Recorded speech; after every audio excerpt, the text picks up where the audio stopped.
Good morning, everyone. Welcome, members and friends, visitors and guests to the Thomas Jefferson Unitarian Church. Unitarian Universalists respect the sacred text of all religions, but reject dogmatic beliefs in the creed. Our congregation includes humanists and Christians, believers and so-called non-believers, people bringing previous religious connections and those searching for deeper meaning in their lives. Wherever you come from, wherever you are, and wherever you might be going, you are welcome. Our members are challenged to examine and redefine, according to their own conscience, personal beliefs, by which to lead lives of purpose and service.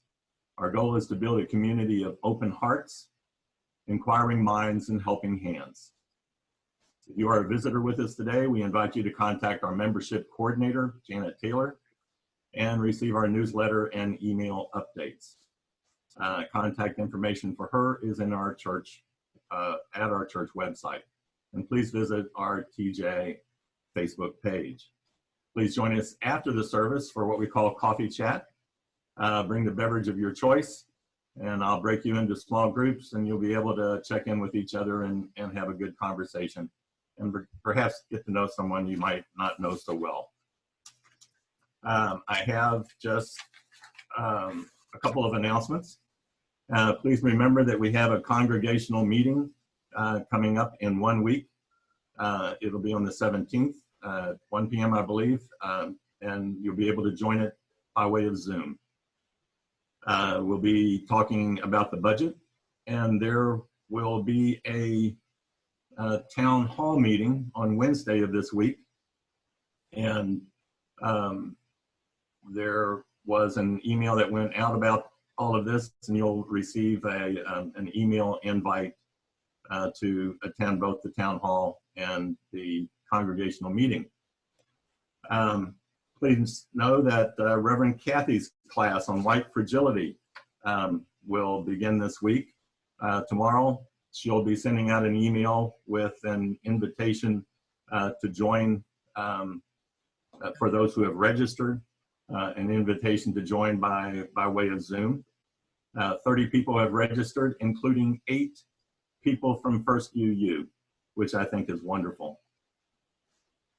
Finally, as you know, Governor Beshear has issued some guidance regarding the reopening of faith communities, churches. I know you probably have a lot of questions about that as it concerns TJ. The Board of Trustees wants you to know that we, along with Reverend Kathy, have been researching, considering, discussing the way forward for our church, and we'll have be issuing a statement regarding that matter sometime after the May congregational meeting. So with that, I am going to return us to the sanctuary. I have one more announcement before we start our service with our chalice lighting. The last weekend of this month, May 29, 30, and 31, you'll be invited by the Ministerial Search Committee to participate in something called a Beyond Categorical Thinking workshop. This is required of all congregations that are in search for a settled minister. It's an opportunity for the congregation to explore where it might need to do some reflection and possibly some learning about the varieties of ministers you may consider, those that are perhaps something different from what you knew with Reverend Elwood or what you've seen with First Reverend Jeff and then with me. Ministers come in an assortment of styles, ages, ways of being, kinds of ministry. And this workshop particularly looks on some of that variety. All of us, by virtue of being limited humans, have unconscious biases. This workshop is a chance to shed a light on some of those and give the congregation a chance to do some work around them so that your search committee truly is free to bring back the best minister, no matter what size, style, or shape that minister comes in. The workshop starts on Friday evening. There'll be another session on Saturday morning, and the sermon Sunday morning will be given by the individual who'll be leading that workshop, the Reverend Keith Cron. TJ is particularly excited that our leader for this workshop is none other than the individual who is the head of the transitions office, the person who oversees all congregations in search and all ministers that are searching for congregations. So it's a chance to have a UU luminary among us that day too. So please plan to participate in that workshop. This is a crucial step in your settled minister search, and you really don't want to miss it. And it will be most valuable if as many people in the congregation as are able take part in that. And now, in solidarity with Unitarian Universalist congregations across the nation and around the world, we begin our service by lighting a chalice. I cannot. Our chalice lighting ritual unites us as a beloved community, a community we create together, a community that reaches far beyond the walls of this building. If you have a candle or a chalice handy, please light it as we read our chalice lighting words. And of course, children and youth in your homes are warmly invited to act as your chalice lighter today. We say together, we light this chalice for mothers and mothering, to celebrate all those who have taken on the task of nurturing the young, those we give birth to, those we adopt, those we foster, and those outside our immediate family whom we tuck under expansive wings. We honor those who have nourished the light in growing minds and hearts, those who have given love, time, and energy to the growth of others.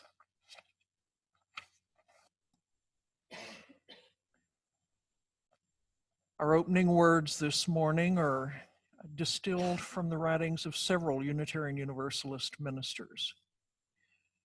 This time now when we gather is a sacred time, a time where we are likely to hear questions more profound than any answers, a time when we are likely to experience a vulnerability more powerful than any strength, a time when we're likely to discover a peace beyond any understanding.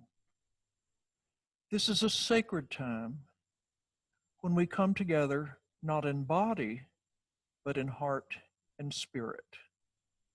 Let us rejoice in the gift of community.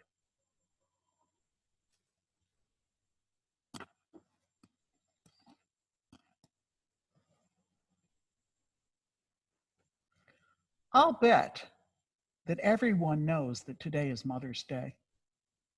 You may have fixed breakfast for someone special this morning, or been treated to a special meal in bed, served with flowers on a tray. This day can be a time of warm memories and happy hugs. It can also be a difficult time for some of us, and it's important to acknowledge all the different sorts of feelings that this day brings. I really like the word mothering because it's a doing word, not a thing, as the word mother is. And it seems to me that mothering as an action can be so powerful and so hopeful. We may think that we all understand the meaning of that word the same way, but mothering can mean different things to each of us, colored by our own experiences. To me, at its best, mothering means nurturing and supporting another person to grow, to bloom and flourish, And it takes on a number of different forms because mothering asks us to be flexible and adapt to the needs of others and to the situation they're in. In times of trouble, mothering might involve giving comfort and refuge that allows children to find calm and inner strength.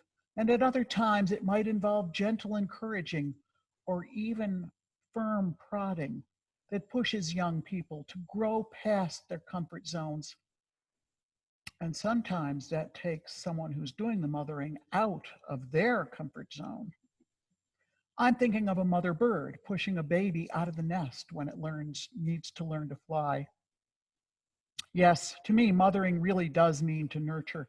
And so perhaps anyone who tends to a child or friend or stranger, or even an animal or a garden is acting like a mother. And everyone who is involved in the growing and the healing of the relationships in the world is acting like a mother, spreading their arms wide as a mother might to support safety, shelter, education, and compassion. While my mother did many things to help me become who I am today, my oldest sister took on a special mothering role for me. She was 10 years older and she played an active part in helping me grow up. One of my early memories is of a time when my sister was descending a rickety set of wooden stairs from our house down to the shore of the lake where we lived, with me in her arms. Something happened and she slipped and started to fall down the stairs. Yikes! Well, just as a mother might do, she held me tightly as she plopped down a couple of steps on her behind until she was able to stop falling. She put my safety before her own needs. She was usually the one who tucked me into bed at night, often talking to me in an entertaining and endearing Donald Duck voice.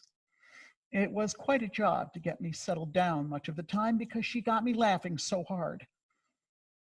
Eventually, she got her driver's license and drove my mother, middle sister, and me on day trips to lots of fun places. My mother didn't drive, you see, and so my oldest sister gave me experiences I would have missed out on otherwise. As I grew into my tween and early teen years, she was the one who helped me understand what adolescence was all about. That was a major mothering task. When I was in high school, my oldest sister tucked me under her wing and made space for me to live with her for a bit, to help me get my feet back on the ground after a particularly rough patch in my life. I'm not sure where I would be today if she had not mothered me in that way. She definitely helped me to grow, bloom, and flourish. And during a troubled time, she provided refuge and safety. My oldest sister truly was a second mom for me. In just a moment, we're going to bring back the ritual song for leaving that we always used to do when the children and youth would leave the sanctuary with me. And we're doing this to provide a sense of hope and to let you know that somehow things will get better again. I'd like to invite our young people to think about a time when someone in your life mothered you. It might be the mother you were born to, or someone who adopted you, a stepmother, maybe a grandmother, or someone else. I'd like you to write or draw a picture about that person, share it with your family, and talk about it after our service today.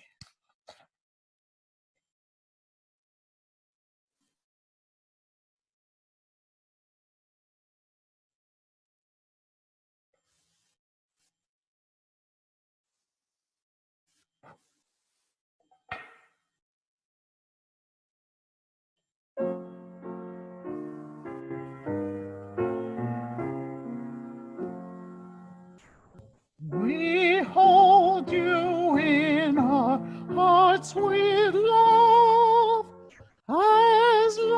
as free as skies above, a love as deep as seas below.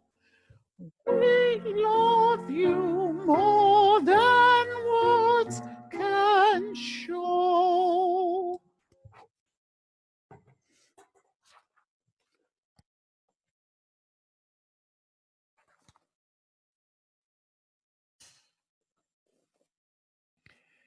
Each Sunday in our service, we lift up the joys and concerns of our lives, those experiences that we welcome and celebrate, those experiences we might wish to avoid and we struggle with.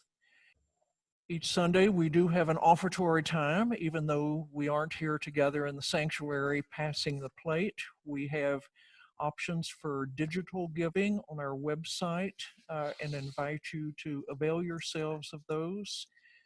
As much as possible, we're continuing all the operations of the church, even though we don't have members of the congregation coming here physically. So the expenses of church continue.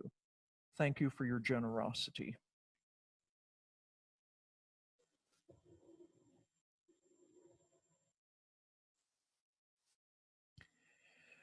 This morning, Lina has brought for us special music, a rendering of a traditional hymn that many of you will know, especially if you grew up in Protestant churches, Shall We Gather at the River?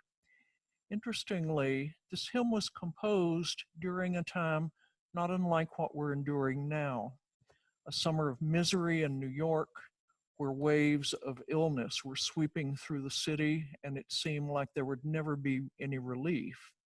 The composer of this song took the image of water, specifically a river, as an image of comfort that he believed would be coming. Shall we gather at the river?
Of all the holidays we typically mark in the church year, Mother's Day is the one I most want to avoid. And yet in all my years of ministry, I've never been allowed to do so. Apparently, Mother's Day is so sacred, even among our somewhat secularized congregations, that it is a Sunday no self-respecting minister is given off. After I'd been in ministry a few years and realized there would be no free Mother's Day Sundays coming to me, I resolved one year to plan my sermon that Sunday as though it wasn't Mother's Day. I did that once and never again. To this day, I can still hear the echoes of the outcry I endured. The following year, still wanting to find some way to navigate Mother's Day, I decided to give the service a social justice cast to talk of how mothers have been instrumental in peace movements and community action and the like. No outcry came my way, but I did have many tell me that they wished I'd made the sermon a bit more personal or more about, well, mothers as mothers. So in the ensuing years, I stuck with Mother's Day sermons about mothers as mothers and found even then I couldn't win. If I focused on the positive and lovable side of mothers, I heard from congregants who had less than wonderful mothers about how I was whitewashing things. If I focused on the shortcomings of mothers, the challenges they leave their children with those shortcomings, I heard from congregants who had wonderful mothers that I was being harsh and judgmental. As I watched the calendar carry us towards Mother's Day this year, I complained in a recent call with a friend that I was trying to find a way, unsuccessfully, to use the pandemic as an excuse to avoid Mother's Day. So hopeless did that task always seem to me. She sympathized, but didn't have a solution for me. Instead, she sent me a few days later a poem by children's author Shel Silverstein that helped me understand my sermonic dilemma around mothers a bit more. The poem goes like this. God gave us fingers. Ma says, use your fork. God gave us voices. Ma says, don't scream. Ma says, eat broccoli, cereal, and carrots, but God gave us taste for maple ice cream. God gave us fingers. Ma says, use your hanky. God gave us puddles. Ma says, don't splash. Ma says, be quiet. Your father's sleeping. But God gave us garbage can covers to crash. God gave us fingers. Ma says, put your gloves on. God gave us raindrops. Ma says, don't you get wet.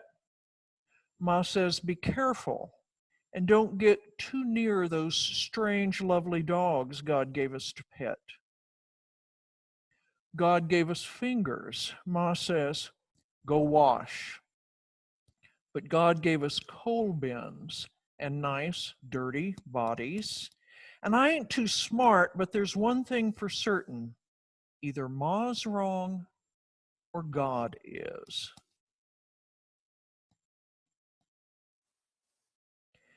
Distinguishing between the life lessons our mothers are charged with teaching us and the life lessons we hear elsewhere, including those taught us at church, can be tricky.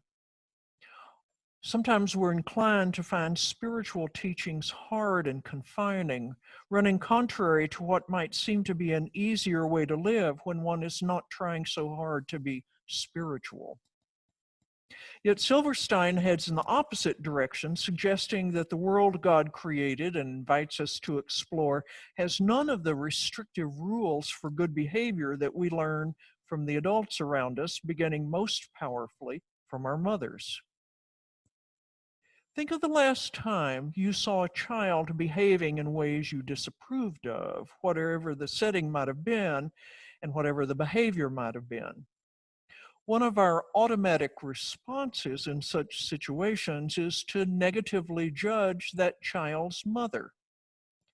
Clearly, she's not teaching her child how to behave appropriately in public.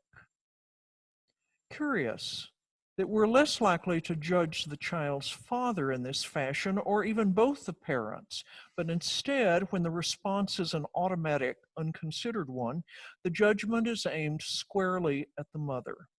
She holds responsibility for shaping appropriate behavior, which is exactly what the mother in Silverstein's poem is attempting to do. To teach consideration for others, to manage energy and exuberance in socially acceptable ways. Yet the speaker in the poem notices other sorts of patterns at work which contradict the mother's teaching, and even suggest she set herself up to be at odds with God. So what's a mother to do? Overruled by God? Taking the role of a killjoy? Who wants that? Hopefully, our mothers will want just that. Fathers can, of course, take that role, but since today is Mother's Day, we look to mothers to be the person who reins us in, helps us learn hygiene, coaches us on proper etiquette, teaches us the difference in outside and inside voices and when to use which voice. In a culture now which messages on all sides tell us we should be able to do what we want and when we want to do it, where even now some are agitating, as one protest sign read, for the freedom to be infected as I want, which means freedom that cares nothing whatsoever for others, but only for the self. Somebody needs to take on the job of teaching us where we end and another person begins.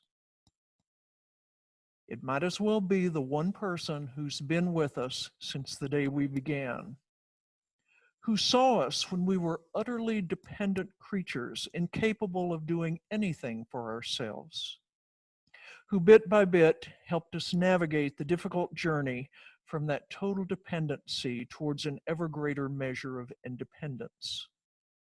We need that constant presence in our lives to push against, to test, to shape ourselves alongside or in opposition. Without that presence, without a mother who curbs our enthusiasm when it threatens to go wild, who can be counted on to be the constant voice for moderation, who starts by telling us not to point, not to stare, and later on tells us we don't have the freedom to be infected because that freedom hurts somebody else. Without that, we may well find ourselves flailing like a person in some kind of lifelong free fall, never having figured out how to acquire the footholds and brakes that we need to steer through all the other pressures seeking to tell us who to be and how to live.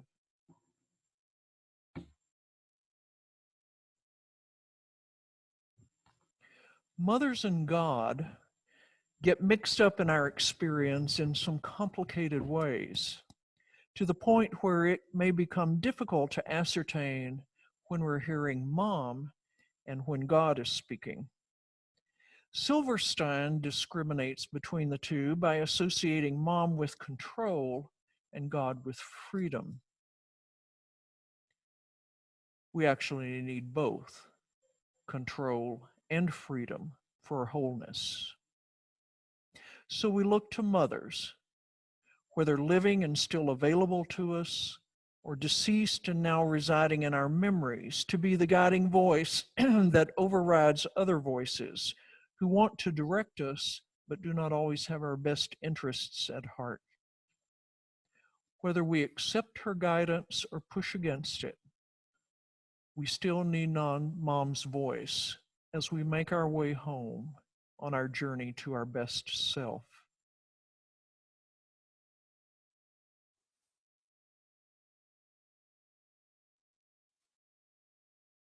Another poem on mothers. Our mothers depart from us, gently depart on tiptoe, but we sleep soundly, stuffed with food, and fail to notice this dread hour.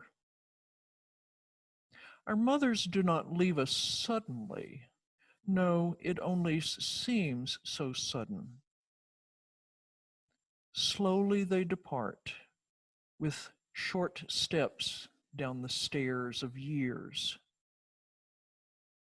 1 year, remembering nervously, we make a fuss to mark their birthday.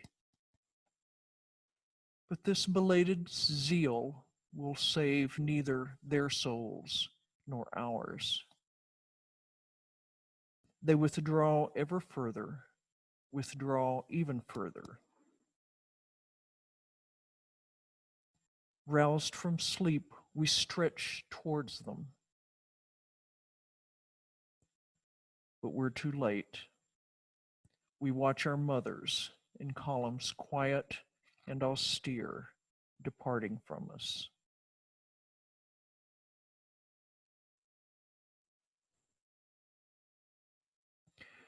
There is nothing about that primal relationship with the one person who knew us first that comes easily.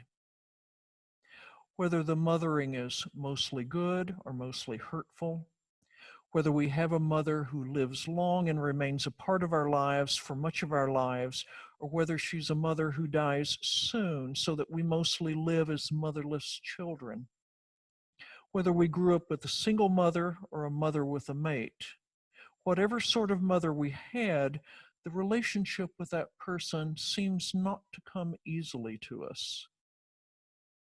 And it makes sense. Mothers are given a paradoxical set of marching orders. They are challenged to protect us at all costs, while at the same time giving us room to learn life lessons on our own. They're tasked with teaching us good manners while not getting upset when we make a mess or track mud indoors. They are to be always supportive, no matter the foolishness of the stories we tell them, the obvious mistakes we make that could have easily been prevented, no matter how weary they might be from all they do in the rest of their day, being present whenever we need them and stepping aside and letting go when we demand that they do so. With such contradictory requirements, how could any mother succeed at that job?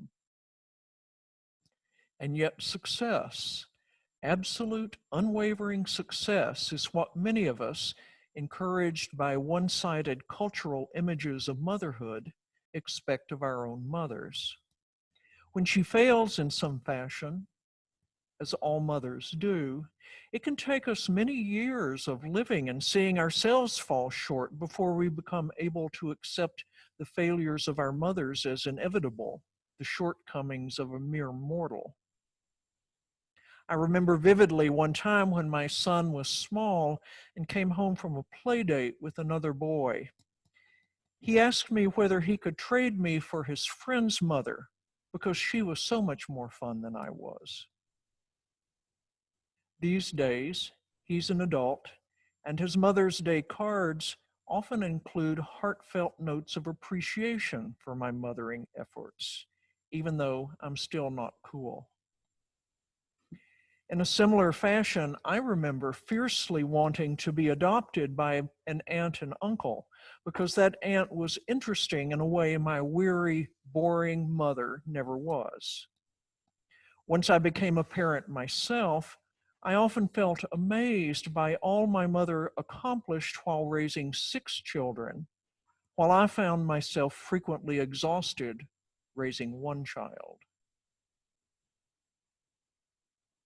Mother's Day has become a day for idolizing one's mother, for buying her a gift, sending flowers, taking her out for an expensive meal, though probably not this year, or, which is often what a mother most wants, coming home to visit her with no agenda other than to spend time with her.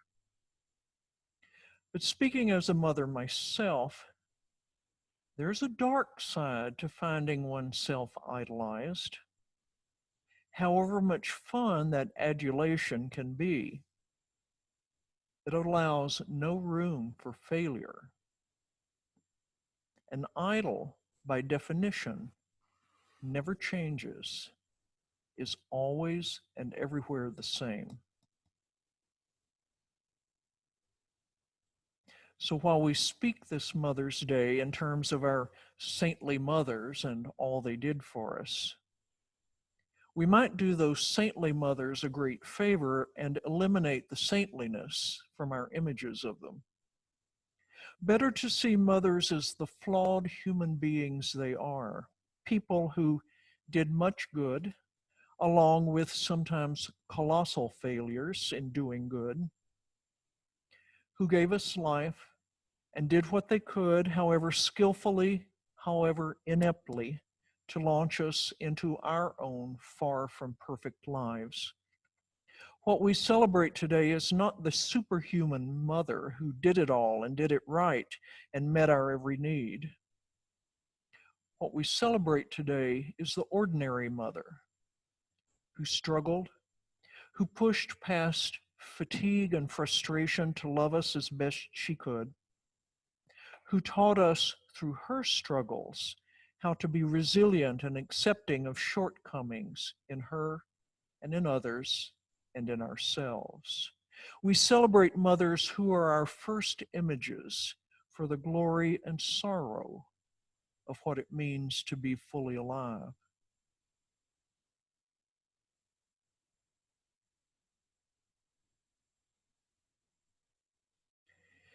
An Islamic story says that a man mourning the loss of his mother came to the Prophet Muhammad and asked, "Prophet, my mother has died. What shall I do for the good of her soul?" The Prophet thought of the panting heat of the desert, and he replied, "Dig a well, that the thirsty may have water to drink." The man dug the well and said, "This have I done for my mother."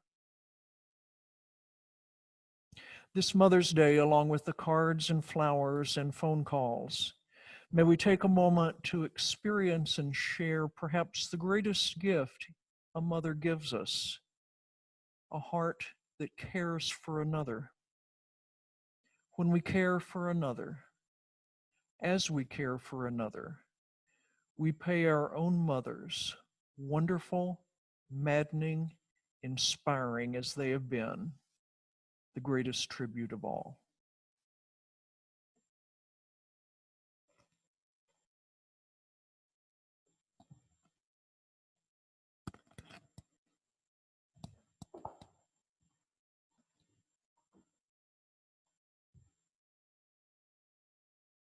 We extinguish the flame of our chalice, but never the fire of commitment and community.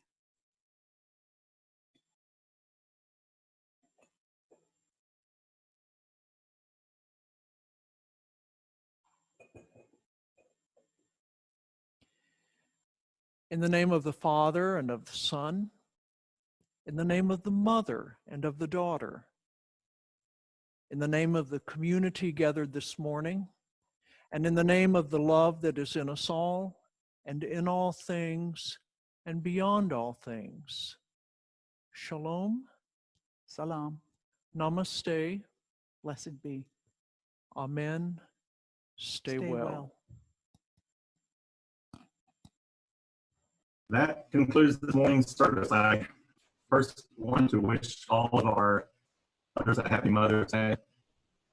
There's probably no role in our society that's more worthy of recognition than motherhood, and no person more worthy of a day of recognition than our mothers.